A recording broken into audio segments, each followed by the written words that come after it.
Hello and अस्सलाम वालेकुम। Welcome to my channel doctor AR Nasir in UK. और आज की वीडियो में मैं आपके लिए लाया हूँ अपडेट्स जो कि रिलीज की गई हैं फ्रॉम दी होम ऑफिस और जिनको अपलोड कर दिया गया है ऑन दी gov.uk वेबसाइट पे। मेरे सामने स्क्रीन पे वो तमाम अपडेट्स मौजूद हैं और मैं आपके साथ वो तमाम अपडेट्स आज इस वीडियो में शेयर करूंगा। So without wasting any time, let's get started.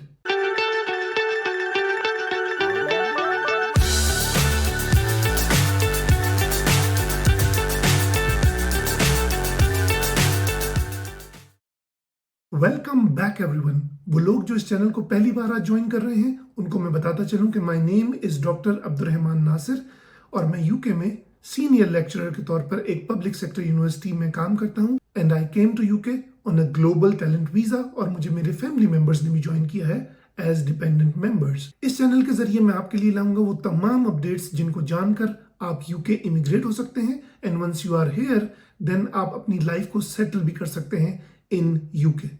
So coming back to the topic, आज की वीडियो के अंदर मैं आपके सामने एक न्यूज स्टोरी शेयर कर रहा हूं और मैं इस पर्टिकुलर न्यूज स्टोरी को आप सबके साथ इस वीडियो की डिस्क्रिप्शन में शेयर भी कर दूंगा। So please follow the link below जहां पर आपके साथ ये जो न्यूज स्टोरी है ये मैंने शेयर भी की है और इस वीडियो में मैं आपको इसको डिटेल में इलेबोरेट भी कर रहा हूं। सो इस न्यूज स्टोरी का टाइटल है fact sheet on net migration measures further details, जिसके जरिए जो होम ऑफिस है उसने रिलीज की है fact sheet about the net migration measures which were taken by the UK government, जिसको होम ऑफिस ने अनाउंस किया था on the 4th of December 2023।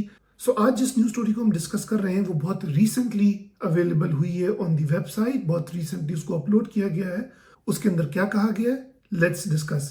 On Monday 4th December, the Prime Minister and the Home Secretary announced the plan to curb immigration abuse and cut net migration। और ये वो तमाम वही announcement हैं जो मैं आपके साथ अपनी वीडियो में पहले ही शेयर कर चुका हूं। आप स्क्रीन पे मौजूद इस वीडियो को जाकर क्लिक कर सकते हैं और देख सकते हैं इस वीडियो के जरिए कि गवर्नमेंट ने क्या अनाउंसमेंट की थी with regard to the new immigration rules and which were announced on the 4th of December 2023।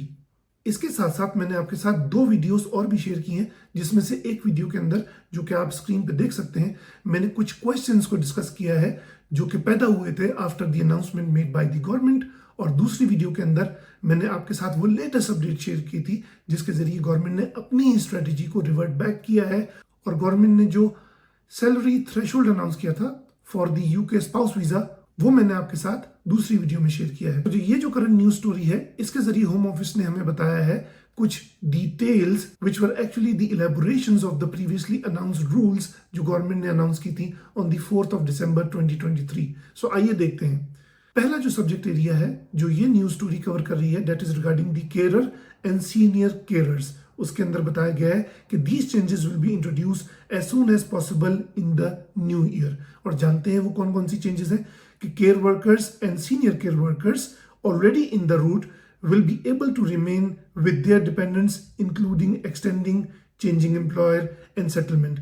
यानी कि हमारे साथ गवर्नमेंट ने एक अच्छी खबर शेयर की है कि वो तमाम केयर वर्कर्स और वो तमाम सीनियर केयर वर्कर्स जो कि ऑलरेडी केयर वीजा की डोमेन के थ्रू यूके में मौजूद हैं और वो अपने प्यारों यानी अपने डिपेंडेंट्स के साथ रहते हैं, उनके लिए अच्छी खबर ये है कि उनको कोई भी मसला नहीं आने वाला।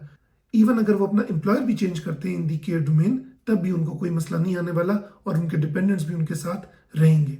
सेकेंडली ये मेंशन करता है कि वेयर अ केयर वर्कर और senior care worker is in the route before the immigration rules change but has not yet brought dependents, they will be allowed to bring dependents during their sponsorship। और वो तमाम लोग जो इस announcement से पहले care visa के through UK आ चुके थे वो भी अपने डिपेंडेंट्स को और अपनी फैमिली मेंबर्स को बुला सकेंगे।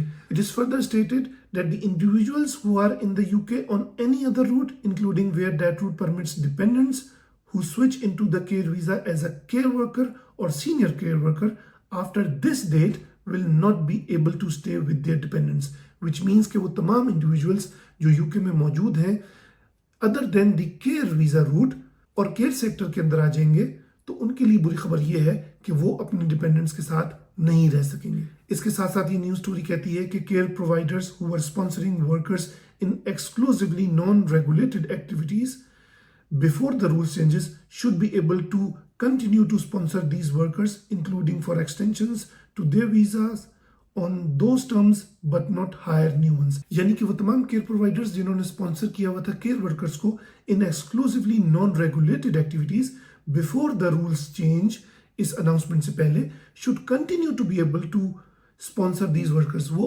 अभी भी कंटिन्यू कर पाएंगे कि वो उन वर्कर्स को स्पॉन्सर कर सकें, including for extensions to their visas on those terms but not hire new once.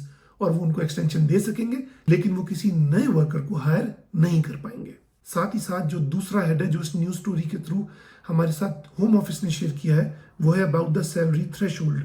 These changes will be introduce विया इमिग्रेशन रूल्स विद इम्प्लीमेंटेशन इन अप्रैल। यानी कि इस लफ्ज अप्रैल से हमें जाहिर होता है कि जो नए रूल्स हैं जिसका कहा गया था कि वो स्प्रिंग नेक्स्ट ईयर से एप्लीकेबल होंगे, इसका मतलब हुआ कि वो अप्रैल 2024 से एप्लीकेबल होंगे। सैलरी थ्रेशोल्ड के डोमेन में हमारे पास क्या बात हो रही है वो देखते हैं।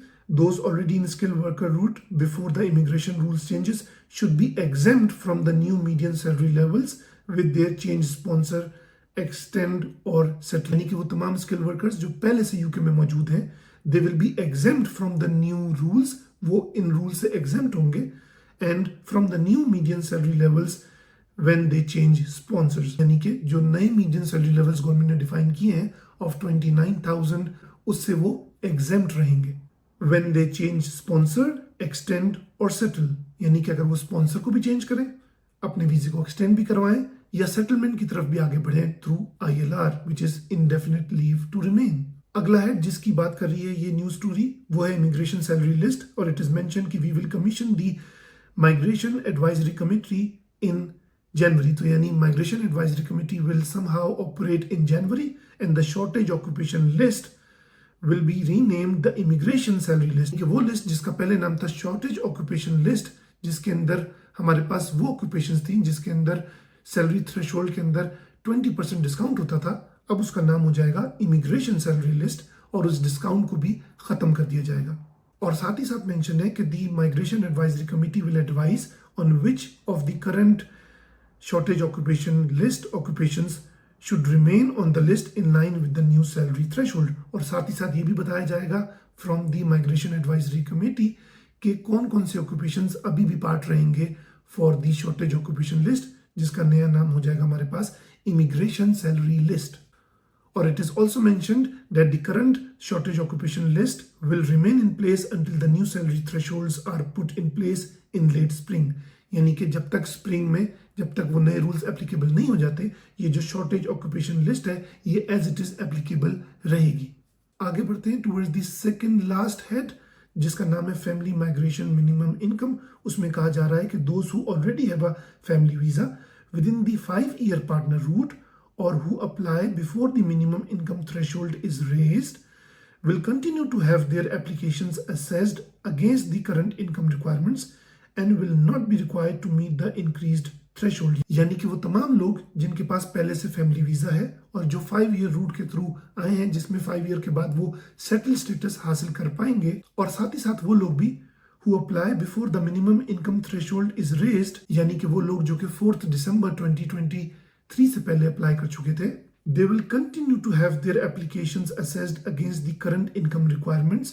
यानी कि उनकी अभी भी जो एप्लीकेशंस असेस होंगी वो करंट रिक्वायरमेंट्स के थ्रू होंगी, not against the new requirements, and will not be required to meet the increase threshold. यानी कि जो नया थ्रेशोल्ड है जो कि पहले गवर्नमेंट ने अनाउंस किया था 38,700 और बाद में गवर्नमेंट ने अपने डिसीजन को रिवर्ट किया, अपनी स्ट्रेटेजी को बदला और उसको इंक्रीमेंटल स्टेज पर डिफाइन करने का कहा, जिसमें पहला जो उन्होंने स्टेज रखी that was 29,000 pounds per year. तो इवन वो 29,000 पाउंड की लिमिट भी इन लोगों पर अप्लाई नहीं होगी। This will also be the case for children seeking to join or accompany parents, यानी कि इसके अंदर शामिल होंगे वो तमाम डिपेंडेंट्स के अंदर मौजूद चिल्ड्रन भी जो कि अपनी फैमिली को ज्वाइन करना चाह रहे होंगे। It is also mentioned that anyone granted a fiancé visa before the minimum income threshold is raised will also be assessed against the current income requirements when they apply for a family visa within the 5-year partner route। यानी कि वो तमाम लोग जिनको grant हुआ है fiancé visa before the minimum income threshold is raised उनको भी असेस किया जाएगा against the current income requirements when they apply for a family visa within the 5-year partner route। यानी ये भी उनके लिए बहुत अच्छी बात है। साथ ही साथ हमारे पास लास्ट पॉइंट इस डोमेन में है कि those already in the UK on a different route who apply to switch into the 5-year partner route after the minimum income requirement has been increased will be subject to the new income requirement. यानी कि वो तमाम लोग जो अभी भी UK में मौजूद है, means they are already in UK but on a different route, if they will switch into the 5-year partner route after the minimum income requirement has been increased, यानी कि अब अगर वो स्विच करने की कोशिश करेंगे तो they will be subject to the new income requirements. तो वो सब्जेक्ट होंगे towards the new income requirements which were announced on the 4th of December 2023। आइए चलते हैं टुवर्ड्स द लास्ट हेड जो हमारे पास इस स्टोरी के थ्रू सामने आया है, that is regarding the graduate route view. उसके अंदर कहा गया है कि the MAC which is the migration advisory committee that will review the visa route to ensure that it is operating to the best interests and priorities of the UK and ensuring the integrity and quality of the UK higher education system is maintained।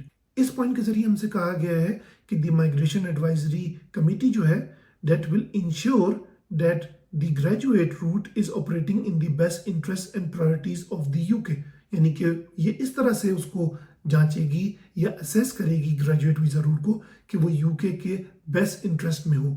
और साथ ही साथ कहा गया है कि it will ensure the integrity and quality of the UK higher education system, और ये भी इंश्योर करेगी कि जो यूके का हायर एजुकेशन सिस्टम है उसकी इंटेग्रिटी और क्वालिटी मेंटेन रहे।